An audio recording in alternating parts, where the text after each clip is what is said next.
Bonjour à tous. Aujourd'hui, je vais vous parler du changement climatique à notre ville, Malaga. D'abord, il faut dire que Malaga a superé 55 fois les niveaux de pollution permis. Donc, on se demande, qu'est-ce que le changement climatique? Le changement climatique consiste à tous les faits qui provoquent une augmentation de la température de notre planète. Donc, il faut parler sur les facteurs qui ont déclenché le changement climatique. On peut voir dans ce graphique-là, en premier lieu, on trouve la production énergétique, deuxièmement, le transport, par exemple la voiture et tous les transports qui n'utilisent pas des énergies vertes. Et pour finir, on trouve avec un 8% l'industrie.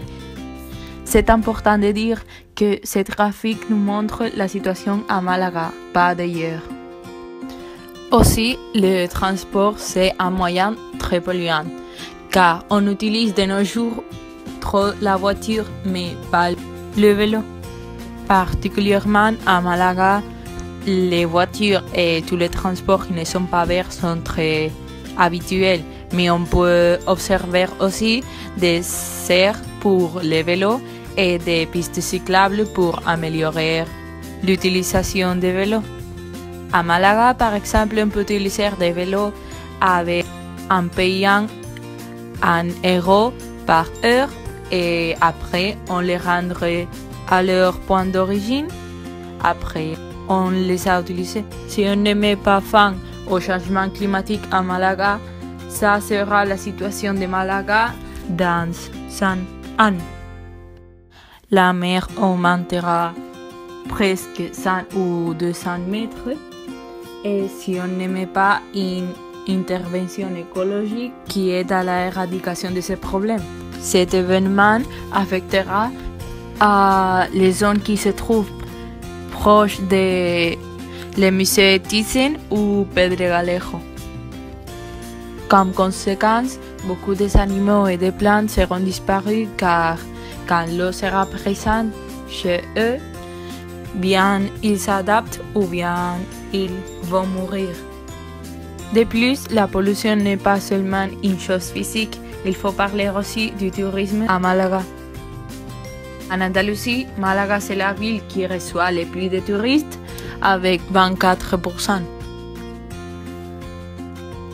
Ensuite, je vais proposer des solutions pour finir avec ce problème à Malaga. En premier lieu, il faut diminuer les émissions de CO2. Comment on peut faire ça? Donc, la chose la plus facile et qui est toujours dit, c'est d'utiliser les vélos.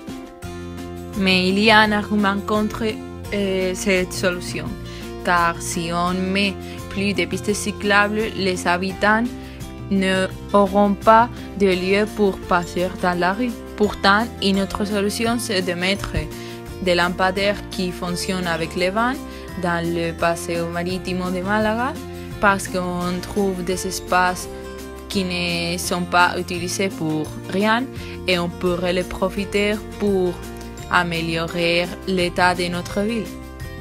En ajoutant, elle ne coûte pas beaucoup et on pourrait le désinstaller quand on soit en été car on n'aura pas de vent. On pourrait seulement les installer en hiver. Il faut dire que, selon moi, ce qu'il faut faire, c'est de sensibiliser aux nouvelles générations et la choisir à nous.